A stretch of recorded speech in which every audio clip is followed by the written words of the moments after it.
তো এই যে আমার এইবারের প্রেগন্যান্সির এমন ১২টা বাজলো, সেটা কার অভিশাপে এটা সবাই জানে। তো আমার আ যেটা সবাই জানে সেটা আমিও জানি এবং আমি সেটাকে অ্যাকসেপ্ট করি। কিন্তু যে হচ্ছে গিয়ে মূল দায়ী সে কি বলবে জানেন? "মার কথা না শুনলে এমনই হয়, বেশি বুঝলে এমনই হয়।" তারপর আরো কিছু ঘটনা শেয়ার করি। ওই যে আমার যেই সৌদিতে থাকতেন নাকি দুবাইতে অনেকদিন থাকতেন যেই কাকাটা এখন সাভারে থাকেন, সেই সাভারের কাকার সাথে আমার বাচ্চাগুলা বেবিগুলা হওয়ার পরও বলছে, "বিবাড়িয়ার ফ্ল্যাটে যায় না কেন? যায় না কেন?" হ্যাঁ, অথচ কেন বিবাড়িয়ার ফ্ল্যাটে আমি যাই নাই সেটা মনে হয় জানে না। ১ম কথা আমার জনির সাথে বিভিন্ন সমস্যা, ঝামেলা, ফিন্যান্সিয়াল বলেন, সাংসারিক সেগুলোর সলিউশন চেয়েছিলাম বা আমি ডিভোর্স চাইছিলাম। সেটার সমাধান এসেছে হয় আমি আমার ওই ছোট্ট জবের স্যালারি সংসারে ইনভেস্ট করব আর নয় আমাদেরকে বিবাড়িয়ায় শিফট করা হবে। সে ফ্ল্যাট কিনে দিবে। তাও নতুন। হ্যাঁ, ১ম এরকম ঝাঁচকচকে ফ্ল্যাট কিনবে। মামাকে দিয়ে বলিয়েছে, নিজেও বলেছে। হ্যাঁ, এতটুকু সৎ সাহস নাই। তারপরে আমি যেটা বলেছি যে এটা হচ্ছে যদি আমার হয় সেই ক্ষেত্রে আমি সেখানে শিফট করব। আমার হবে আমার, আমাকে আবার লিখে দিবে।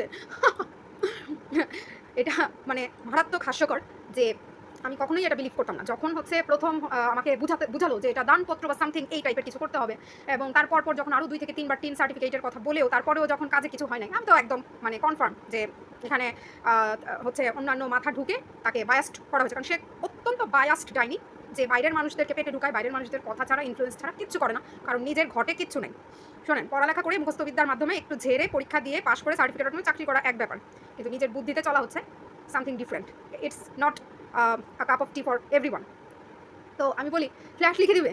সামান্য আমি আমার হাসব্যান্ড আমাকে মেলা থেকে একজোড়া জুতা কিনে দিয়েছিল। তো ২০২২ এর ঘটনা। এটা অর্থের কনসিভ হওয়ার আগে একটা মেলায় গিয়ে জুতো কিনে দিয়েছিল। সেই জুতোটা পরেই হচ্ছে গিয়ে পোষ্য কুকুরের আশীর্বাদ অনুষ্ঠান। সেটা ফার্স্ট আশীর্বাদ অনুষ্ঠান না কিন্তু, যেটাতে রংপুরের জন্য আমাদেরকে ইনভাইট করা হয়েছিল সেটা না, পরেরটা কিন্তু। বিবাড়িয়ায় যেটা হয়েছে সিলভার ফোর্কে। তো এই জুতাটা আমি হচ্ছে পরে ঢাকায় যাই। দেন হচ্ছে আমি আশীর্বাদ অনুষ্ঠানেও যাই। তারপর যখন আমাদের চাকর আসার সময় হচ্ছিল, আমি জুতো জোড়া রেখে এসেছিলাম। কারণ আমাদের তো এরকমই মাইন্ডসেট ছিল যে জাস্ট কদিন পরেই বিয়ে, আমি তো আবার যাবোই। তখনও তো আর জানি না যে অর্থ কনসিভড হয়ে গেছে এবং আমার আর সেই প্রোগ্রামে অ্যাটেন্ড করা হবে না বা কেউ বলেও নাই যে লঞ্চ জার্নি কোনো ঝামেলা নাই, সমস্যা নাই, আসতে পারে। মানে আমার জীবনের ছোট থেকে এই পর্যন্ত কোনো ফ্যামিলি ফাংশন, প্রোগ্রাম বা ফেস্টিভ্যাল আমাকে জীবনেও অ্যাটেন্ড করতে দেওয়া হয়নি। বিভিন্ন অজুহাত, বিভিন্ন ছুতা, এই এক্সট্রা কারিকুলার অ্যাক্টিভিটিস এর ক্লাস, এই হচ্ছে বৃত্তির কোচিং, এটা সেটা একাডেমিক বিভিন্ন এক্সাম, এগুলোর কারণে কখনো এনজয় করতে দেওয়াই হয় নাই আমার এই পুরো লাইফে। তো যেখানে ছিলাম তো এরকম বিয়েতে অ্যাটেন্ড করবো, জাস্ট কদিন পরেই তো আবার আসা হচ্ছে, কেন আবার তাৎপুর যাবো? কিছু জিনিস ওইখানে আমি রেখে আসছিলাম। যেমন ধরেন আমি হচ্ছে যে আমার একটা লেহেঙ্গা যেটা ওই ডাইনির টাকাতেই কিনেছিলাম, সেটাও ওইখানে বানিয়ে আমি ইনফ্যাক্ট হচ্ছে ট্রাই করে যখন পুরা রেডি হয়ে বাসায় আসার পর ট্রাই করে রেখে তারপর কিন্তু আসছিলাম। তো জুতো জোড়া রেখে আসছিলাম। পরে দেখা গেল আমার আর যাওয়া হয় নাই। এবার আমি দেখলাম আমার জুতা আমার পারমিশন ছাড়া পশু কুকুরের বউকে ব্যবহার করার জন্য ডাইনি পারমিশন দিয়ে দিছে। আর পশু কুকুরের বউ হচ্ছে ওই জুতো জোড়া একবার শুধু পড়েছে তা না, একাধিকবার এটা ব্যবহার করেছে। ইনফ্যাক্ট চাঁদপুরে যখন ফার্স্ট টাইম আমার বাসায় আসে তখনও সেম জুতো জোড়া পরে আসে এবং আমি দেখে ভাবছিলাম হতে পারে যে জুতোর মতো জুতো তো হয়ই, এটা হয়তো বা ওরটা ও কিনেছে। বাট পরে আমি আবার এনিহাউ আমি জানতে পারি যে এই জুতো জোড়া অ্যাকচুয়ালি আমার পশু কুকুরের বউয়ের ভালো লাগাতে শাশুড়ির কাছ থেকে পারমিশন নিয়েছে এবং শাশুড়ি সুন্দর পারমিশন দিয়েছে। এবার আপনারা যাচাই করুন, সামান্য একটা জুতা যেটা আমার, ডাইনির মনে হয় নাই যে পশু কুকুরের বউকে এটা বলা উচিত যে যার জুতো তার কাছ থেকে তুমি একটু পারমিশন নাও বা একটু ফোনে কনসাল্ট করে নাও বা জাস্ট। এখন এই কথাগুলো যে আমি বলছি, আমি কিন্তু হিংসুটে। ডাইনির সবাইকে বলে, কি হিংসা, কি হিংসা, জুতাটা একটু পড়তে দিছে দেখে কি? জুতাটা একটু পড়তে দিসনি রে। যদি একটু পড়তে দিতি তো একবারই পড়তো, একাধিকবার পড়তো না, কিংবা আমাকে দেখানোর জন্য আমারই বাসায় ওইটা পরে আসতো না। দেন আমি ওই জুতাটা ঢাকা থেকে আর আনিও নাই এবং কোনো দিন আর পরিও নাই, ব্যবহার করি না। কারণ এখানে পশু কুকুরের বউ ব্যবহার করেছে, পড়েছে, ভালো লেগেছে, এটা ম্যাটার করছে না। ম্যাটারটা সামথিং এলস। যেটা বুঝার, যেটা ডেপথনেস বুঝার মতন জ্ঞান বুদ্ধি তো ডাইনির তো নাই। আর যদিও বা কেউ বুঝে সেটা চুপ মেরে যাবে।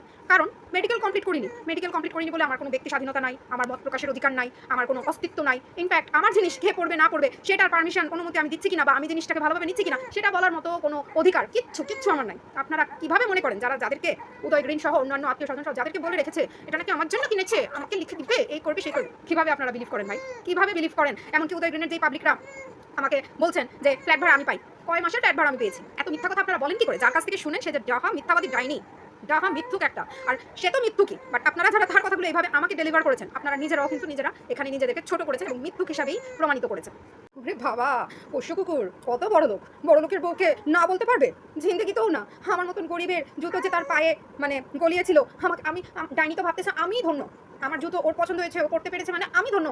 ডাইনি আমাকে ধন্য করে দিয়েছে। পরে পশু কুকুরের গায়ে হলুদের অনুষ্ঠানের জন্য সবাই হচ্ছে একরকম মানে আউটফিট বা শাড়ি করেছে। তো তখনও তো আমি জানি না যে আমার যাওয়া হবে না। এবার আমার শাড়িটা আমি যেহেতু যাই নাই, আমার অনুপস্থিতিজনিত কারণে আরেকজনকে দিয়ে দিয়েছে ডাইনি। তো এতই যদি মানে মন ভালো থাকতো, মন ভালো হতো, নিয়ত ভালো হতো, তো সে চিন্তা করতো যে আসেনি তো কি হয়েছে, যেটা যার জন্য নিয়েছে তার জন্যই থাক, আরেকজনকে তো দিয়ে দিত না। এইবার চিন্তা করে দেখুন। এখন বলবে কিসের সাথে কি মিলায়? হ্যাঁ, যাদের ঘটে বুদ্ধি আছে তারা এইভাবেই সমস্ত কিছু যাচাই করে নেয়। ছোট ছোট ঘটনা থেকেই বড় বড় ঘটনার পূর্বাভাস বা ইঙ্গিত বুঝতে পারা যায়। আমার বেবিগুলো হওয়ার পর একজন যে টুইন বেবি ওয়ান, সে পৃথিবী ছেড়ে চলে যাওয়ার পরেও আমার বড় মামির সাথে তার নাকি যোগাযোগ হতো। তো বড় মামিকে বলেছে, এখন বাচ্চা নিল কেন, এখন বাচ্চা কেন নিল, আমি নকরি নয়। তো উদয় গ্রিন সমেত আরও অন্যান্য যারা সবাই ভাবছেন আমাকে অনেক সহযোগিতা করেছে, আমাকে ফ্রিতে এই বাসায় ফ্ল্যাটে থাকতে দিয়েছে, টাকা দিয়েছে, আমি আর কি চাই। হ্যাঁ, তাদের উদ্দেশ্যে বলবো যে এরকম নিয়ত নিয়ে কি সহযোগিতা করেছে, আর যে এরকম এতবার করে টাকা দিয়েছে বলছে, 1 টাকা না ছাড়ার পরেও। আর যারা আপনারা তার ধামাধরা, আপনারা প্লিজ জীবনে কথা বলতে আসবেন না, প্লিজ আমার সাথে আর কোনো ব্যাপারে আপনারা কথা বলবেন না, এটা আমি রিকোয়েস্ট করছি। কারণ সবচাইতে বড় কথা, টাকা দিয়েছে যে ডাইনি বলতে পারে খারাপ নিয়ত নিয়ে, সে অ্যাকচুয়ালি চায় আমার যেটা আছে এখনও সেই বাচ্চাটাও যাতে না থাকে।